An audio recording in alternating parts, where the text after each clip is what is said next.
Promote a culture of inclusion, supercharge your communication, and unleash the full potential of your teams and leaders with the Inclusive Handbook collection from the Diversity Movement. As part of the collection, I wrote the Inclusive Leadership Handbook with Kurt Merriweather to empower leaders with tools needed to cultivate a culture that fosters creativity, innovation, and employee engagement. Through strategies, exercises, and self-reflection, leaders at all levels can enhance their effectiveness. Learn more at thediversitymovement.com/store. Use code HOL at checkout for 25% of your first order. DEI budgets are under attack, but the goals haven't changed. Whether you're looking to increase your DEI knowledge, expand your market reach, or gain a competitive advantage in business, we have the solution.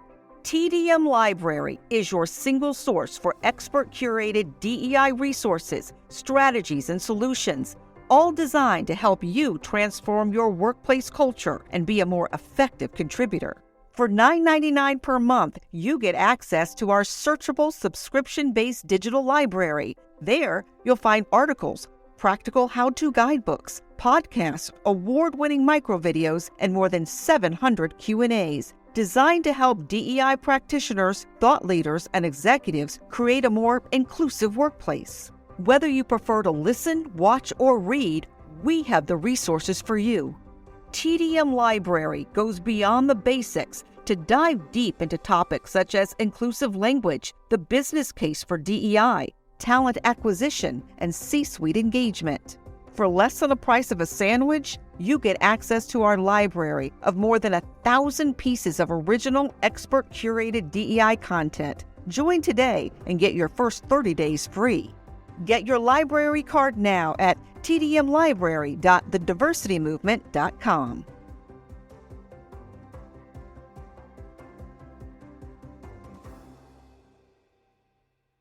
You can't stop me, nothing's gonna stand in my way. Nothing. I'm gonna fly higher. I'm gonna fly higher. Hey guys, welcome to another edition of the Donald Thompson podcast. I have as my guest Mike McArdle with Lucid Dream VR. He is the co-founder of the organization and the chief product officer. And Mike, welcome and thanks for making some time for us. Thank you so much. It's great to talk to you in general. So being able to do it on a podcast is just a plus. Oh man, one of the things that we're going to do today, and I want you to take a few minutes to just introduce yourself, let our listeners just get to know you as an individual, and then we're going to dive into how you created the company and then how you're leveraging VR to impact health outcomes, how to battle racism, and how to help people sell their brand better. All of those three things matter. So I'll let you take it away for a minute. Yeah, so I am a New Jersey native, born and raised. I spent 25 years of my life there. I love North Carolina. It's definitely my new home. I've been here for about 10 years. And I live here with my wife, our daughter, who is now 14 months. It's a very fun age. So if you hear baby screaming in delight or in horror in the background, that's why. And we have a black lab named Rupee. Not named after the Indian currency, but it does sound like it. He's a joy as well. I really like this area. I love North Carolina. I think it's an amazing area to not only raise a family, but to live and to work. There's so much going on with the three big universities in the Triangle, and I've had a great experience living here the past decade. In terms of how I got my start, growing up in New Jersey, I was the the child of a very nerdy set of parents. My dad was into 3D modeling and software, and he actually built our house in a program called Mac 3D on one of the earliest Macintosh computers, the Mac SE. And I remember as a 5 or 6 year old looking at that on the computer and being just dumbstruck with how cool it was to see my house and my room in 3D. Compared to today, that was very primitive.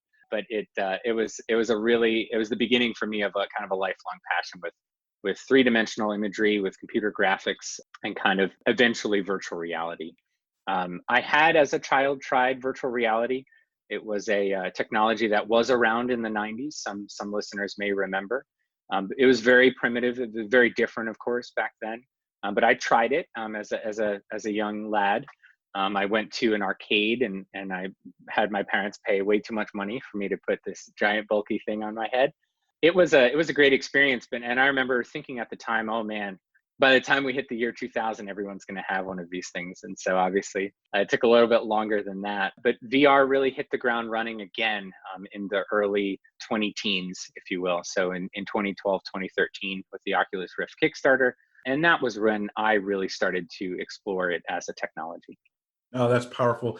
And thanks for the introduction and bringing you and your family to North Carolina. One of the things I want to pull on a thread really quick is you're an entrepreneur, right? You started a business, you put your dream on blast is what I like to tell people, right? Like you talked about it and then you started chasing it. Why North Carolina to start a business, right? Like you could start a technology company anywhere. Why was North Carolina a great environment for you to build out your vision for Lucid Dream VR? That's a great question. North Carolina is unique in many ways. So we have a very educated populace. We have more PhDs per capita in the Triangle area than in many other parts of the country. It's this combination of a lot of energy that is brought by the school system. So a lot of people come in to do their degrees. They come in from all over the place, from up north, from out west, from the south, or further south, and they come up here, they do their degrees, and then they stay and they get jobs in biotech or in agritech or in technology. And sometimes they kind of move around, within the area. So there's always an influx of people coming in. There's always people kind of shuffling around between. At the same time, the area is not overcrowded yet. And I say this from the perspective of someone who grew up in northern New Jersey with 14, 15 million people in the state and, another 20 million people across the border in New York. It's just a lot of people crammed into a very small area. And so it's hard to stand out and it's hard to have your voice heard. So I think it's a combination of things. I think from an entrepreneurial perspective, down here, the American Underground has been a tremendous help from our perspective and a tremendous resource in meeting other companies that are at similar stages or earlier stages or later stages. And kind of being plugged into the startup community has been a tremendous help. And honestly, I don't know that there are other places that really have that feeling right now. It really feels like, I compare it to, from what I've heard, what Austin was like in the early to mid 90s. It's just this, and not that Austin is now over the hill. Austin's great. I love Austin, but there's just something about this area. It's growing so fast. And it is just filled with limitless potential. So it's a very exciting place to start a business. No, that's great. And I appreciate it. And I feel the same way. I mean, it's like you have everything you need here, but then you have great infrastructure, right, to build and grow a family. If you're into golf, if you're into the mountains, if you're into the beach, you're a couple of hours away from a lot of different things to build your life. Let's dig into the technology, VR, AR, and these terms. For someone that's not in the technical space, how would you describe virtual reality? Yes.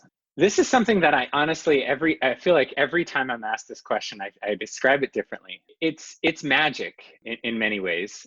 It is the ultimate expression of technology when applied to what it means to be human. And I'm saying that I realize how grand that sounds, but as humans, we are primarily visual creatures. And I see this kind of looking at my daughter and seeing her kind of look around the world and take things in. And obviously we have a tremendous number of other senses. And obviously people who are visually impaired have rich lives, but something about being able to apprehend the world in a visual way is built into our DNA, frankly, as humans. And we can walk into a new room or new building or new scene and instantly just understand everything about it without even really having the ability to put it into words yet. So what I like to say is I can take you to a new building. Let's say we're visiting a new building that just opened up in downtown Durham. I can walk you in and have you look at it for 5 seconds and tell you to close your eyes and hold out your hand. And you could probably point and describe to the major areas of that room and approximately how far away they are from you. And this comes naturally and effortlessly to you. And that's because as humans, as organisms, we are kind of in tune with the three-dimensional world in a way that starts very early on. Ironically, and kind of somewhat tragically, the majority of the way in which we work right now, we live, we work, we understand other people, is through a two-dimensional translation. So a screen or a book or a painting or a picture or TV or movies. And I'm not decrying or saying that these other mediums are in some way worse or inferior, but what they are is a little bit more inefficient. And sometimes there's magic in that inefficiency. I'm rereading the Lord of the Rings trilogy right now, and I can tell you it's amazing to be able to create those worlds as I'm reading them with my imagination. But in terms of conveying direct experience, virtual reality is unmatched. So what it is, it's essentially a technology that tricks both of your eyes into thinking that you're simply in a different place. So it completely replaces the external world with something very different and virtual. And this could be something as simple as you're in a medical room about to undergo a procedure, or you could be on the surface of Mars. You are not limited in where you can go. You're really limited only by your imagination, as well as obviously your technical and artistic skill as a developer. But that's really the main advantage, I would say, of virtual reality as a medium is it's transformative and transportive. You can go anywhere. That is powerful. And I love the idea that, you can transport me to be in a different place. And the way that you describe it really shows through just the passion you have for what you're doing. And so I want to now drill down into how you're taking this technology and this application and creating business value for your clients, whether it's healthcare, whether it is equity and diversity and inclusion, those things. Give me some examples of how this technology in practice is helping people learn better, take out some of that inefficiency in learning that you described. Yep. At Lucid Dream, we focus on empathy as a core part of what makes an experience powerful. So we will create experiences across a variety of different disciplines. We focus on a lot of key areas in the healthcare space. So we focus on patient education, provider education, training and simulation, and scientific storytelling. But even within those, there's a lot that we could do. The way we can use this medium by leveraging empathy is by designing it in such a way that it feels applicable to real world situations or teaches you a new thing about the real world that you would not have understood otherwise. So one example of that, and one of our kind of the experiences we've created that I'm most proud of, is an unconscious bias training simulator. So we created this for Red Hat, and honestly, in conjunction with Red Hat, we worked very closely with them. Red Hat had, as many companies do, it's not solely focused on them, but many companies have a problem with unconscious bias in the workplace. And there are a variety of different types of unconscious bias. There's frameworks for understanding it, but it's one thing to read about those frameworks, and it's a very different thing to be able to actually experience it. So, one of our earliest projects with Red Hat was taking a couple of just conversations, which are, the first one was a hiring panel where they were reviewing candidates and deciding which one to hire.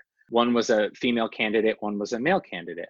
And both had very similar skill sets, but there were a lot of comments throughout that conversation that show an inherent and subtle bias towards the male candidate for a sales position, for instance. The task of you as the user, as you watch this, is to press your button on your remote. Basically, you're holding a little remote, but you're fully immersed and looking around. So you want to stop time whenever you see or sense that something was said that was biased.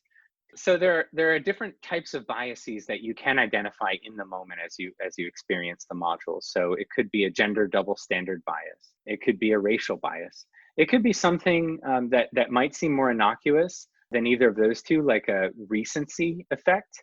And the recency effect is just simply the way someone acted in the last couple weeks can color your perception of them over the past year. So if you're doing a biannual performance review, for instance, you might think, hey, for the last couple of weeks, they've been knocking it out of the park, but you might not take into account as much the fact that for the prior 4 months, they were not doing well at all. So it was a very interesting experiment and a very natural experience to look around and just experience a conversation, but you are tasked with stopping the conversation in the moment and identifying. Another way that we focus on empathy, and this is more recently in a medical context, is around patient education. So we created an experience for a pharmaceutical client in the Triangle area, and they work on a rare disease, and it's a lung disease.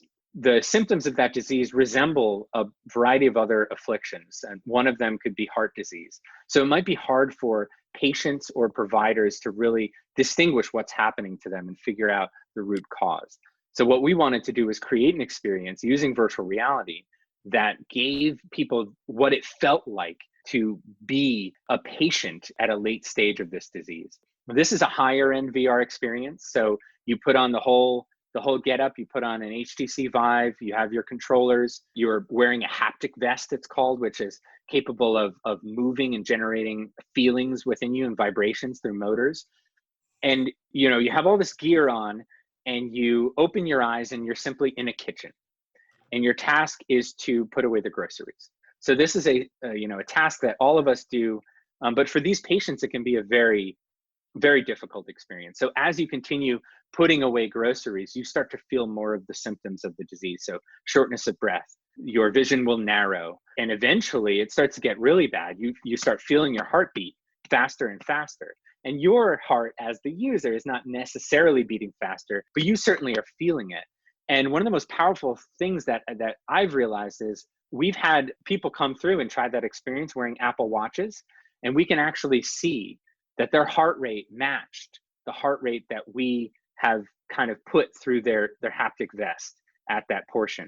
Because through sympathy and empathy and through the feeling of going through this, they are actually starting to get a lot more stressed out themselves, which is the whole point. And near the end, we have a disclaimer on this experience because normally we definitely do not try to make people sick. But for this specific experience, we wanted to simulate what it felt like to start to get dizzy. So we actually start moving the ground underneath your feet in a way that's very disorienting.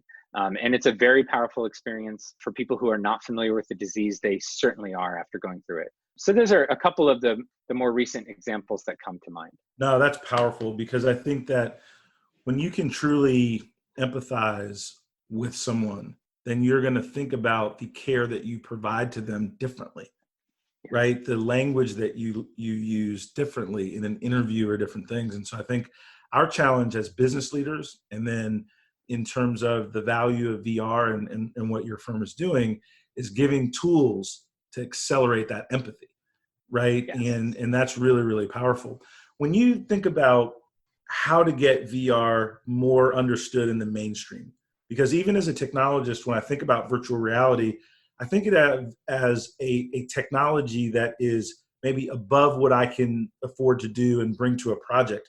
How do you categorize the return on investment? How do you help me understand as a business leader that it makes sense because the impact is going to be so much stronger? Yeah, that's a great question. And this is something that even a couple of years ago, my answer might have been different.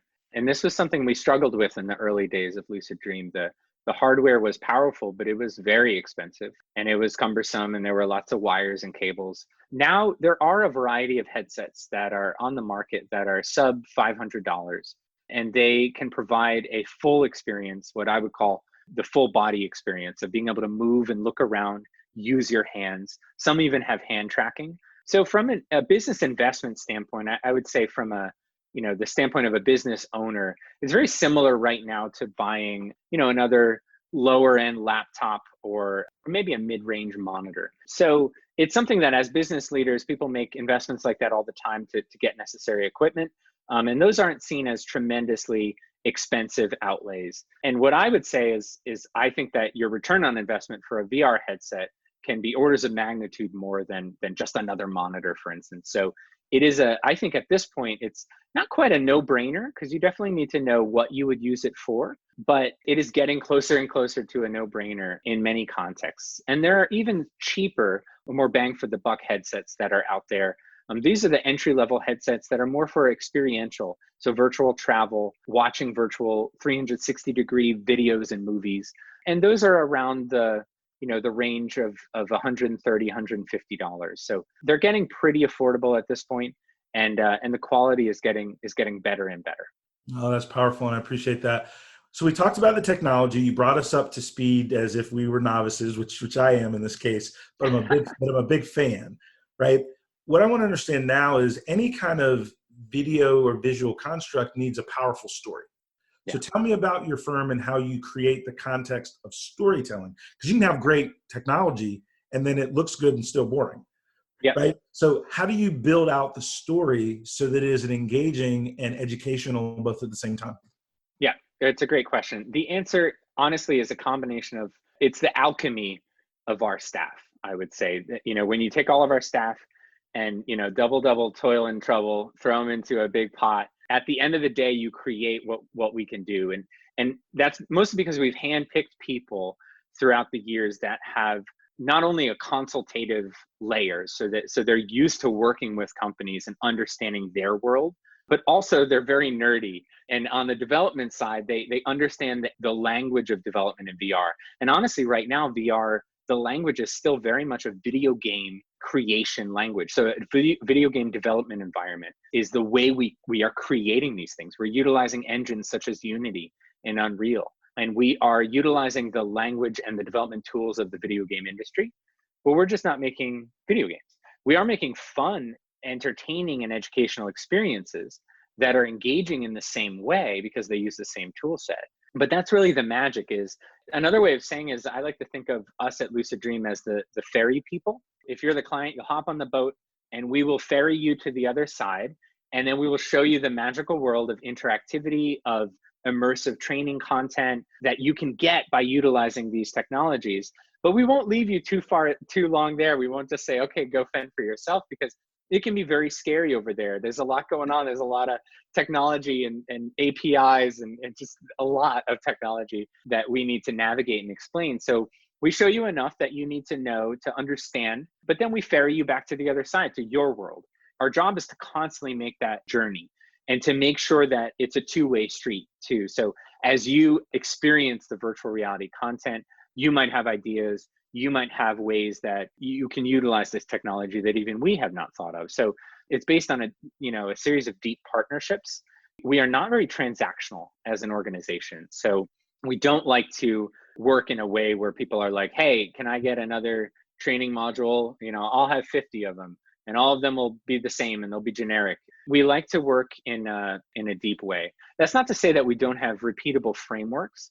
And oftentimes our clients are very interested in those from the perspective of being able to leverage the technology. Regardless of how we end up working with you, we work in a very consultative way. No, that's powerful. And so one of the things when we introduced and I asked you, explain to me VR, and you kind of lit up like we all do as entrepreneurs when we hit that point of that enthusiasm. And you said it's magic, right? Yeah. That is really cool. And I love the analogy of ferrying us to that more immersive world, right? Because we're really driven by experiences so that we can really retain that new content and that new information. Let's look a little bit more macro from Lucid Dream as a firm, and then look at our macro environment. And as a business leader, as a father, as a husband, there's a lot happening in our country. And what is your perspective on the pandemic, how it's affected life for you, your company, different things? What are just some of your thoughts on some of the high-end things that are happening in our world today? So first, I want to start by saying that I'm very privileged in many ways, not only like race and the way I present myself to the world, but also, from the perspective of the industry I work in. We are information workers. At Lucid Dream, we were able to rapidly pivot to complete work from home, and we were able to do that in a way that does not substantially impact our ability to deliver on our experiences or sell or any of that. So we are very fortunate. That being said, it's still, of course, it's very hard. It's a hard thing for us to go through as a society. And I feel like a lot of people, myself as a business leader included, are looking for guidance in a world with seemingly so much chaos and pandemonium. I keep coming back to the basics, right? So, Maslow's hierarchy of needs. You can't worry about things like fulfillment and life goals and philosophical musings until you get the basics. So you need food, you need water, you need shelter and safety for you and your family. And so I just want to focus on, trying to make sure that obviously my basics are taken care of and those of my friends and family. So we're doing more things like my wife and I will shop for my dad, who his birthday was yesterday. And we had a social distance barbecue in his backyard. He just turned 77 and he's going strong as ever, but he's definitely in a higher risk category. So So we will food and grocery shop for them, and then we will drop it off contactless delivery so that they can kind of do that. We'll set up that every couple of weeks. So, that's what some of the things that we've been trying to do from a personal and nuclear family perspective. And then, more recently, with the activism and the protests and the very important messages that have been circulating and reverberating around the country, we have a 14-month-old daughter. So, I myself will not, we are not personally attending the peaceful protests. But that being said, we're trying to do all we can to support them, both from a visibility standpoint on social media, supporting those messages, but also from a donation and charity perspective to try to make sure that the people who are doing the most good are getting the resources and the money they need. That's been a kind of a big focus at Lucid Dream as well. Is like, how can we give back to this community that has been so good to us? Honestly, Durham has been incredible, and the Triangle in general. It's a complicated situation. Obviously, it's a complicated answer.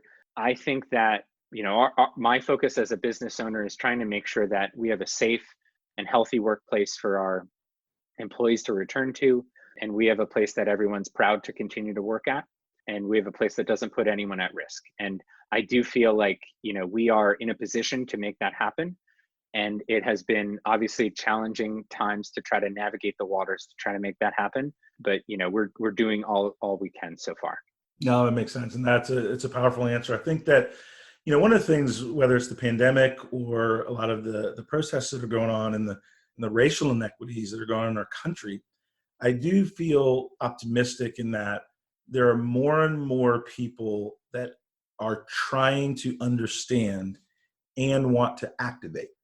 Yes. And there's lots of ways to activate, right? You mentioned it, right? Some people in their life experience, in their motivation, protesting is what they would like to do, and they feel super passionate about it. Others are fine with researching and putting their money into organizations that are doing work for, whether it's people of color, whether it's people that have food shortages because of the pandemic, all of those different things. And then obviously as a business leader, you can then ensure that the way that you look at hiring and growing your company, right, has all those values in place. And so I appreciate your answer, and thanks for speaking on that, because everybody's kind of working through a lot it's right a lot now. going on. Yeah, there's a lot going on, right? As we end our time together, because I always enjoy chatting, and I'm super excited. We're going to find some ways to coordinate our efforts on some things. Is there anything else you'd like to share on the topics that we discussed, or anything that we missed before we kind of wrap things up for today? Yeah, I mean, so from my perspective, I think this is an inflection point. A lot of things are coming to a head. There's an analogy that I quite like, but it's, I read it somewhere that if someone who didn't have any context were to witness a human birth, they might think that something had gone horribly wrong, at least for part of the process, right? And having witnessed that firsthand, there's a lot there. At the end of the day, though, it's a beautiful process. And if you take the wider view, it can seem, it definitely, in the case of a birth, is worth it in the end. So I think that we are, as a society, working through a lot, but I'm an eternal optimist. And I just hope that, some part of me knows that good things happen at inflection points. It's like Mr. Rogers used to say, look for the helpers. In any time of crisis, look for the people helping. There are people helping, there are people doing good, and there's a lot of them now across the entire country doing the same thing with the same message at the same time, which is incredible to see, and honestly very, very, uplifting. And so I try to focus on the positives, but obviously being cognizant of the complications of the world we live in. But I think virtual reality, honestly, and this is even apart from, you don't have to buy anything we make ever again. But I think virtual reality, even in a world where Lucid Dream did not exist, I truly believe it will be a part of the solution, because not only does it enable you to reconnect or connect with people when you can't physically go there in times like this, but it also gives you the ability to experience things as another type of person. So I think of, the I Am a Man experience that Derek Ham over in Raleigh created. I think of the Giving to Columbia experience, where there was a virtual reality simulation of what it feels like to experience racial prejudice from the perspective of a Black man. And that is very important for people who might not be well versed in that to experience, and virtual reality could be a part of that solution. It has to be done in a way that it's not gimmicky, but I do feel like it is a part of the future that we will all find ourselves in. And I am fundamentally an optimistic person. That's awesome. Listen, I'm a firm believer that when something is well said, you give kudos to that, and you wind it down. And thanks for speaking from your heart, both about your company, but also about some of the things that we're facing. And I've enjoyed spending time with you, and thank you for sharing with our audience. And that's great.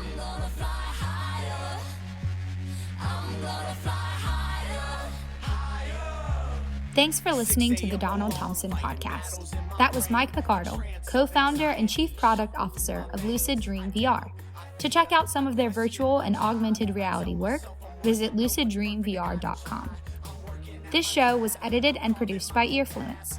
To learn more about full-service podcast production and consulting, visit earfluence.com.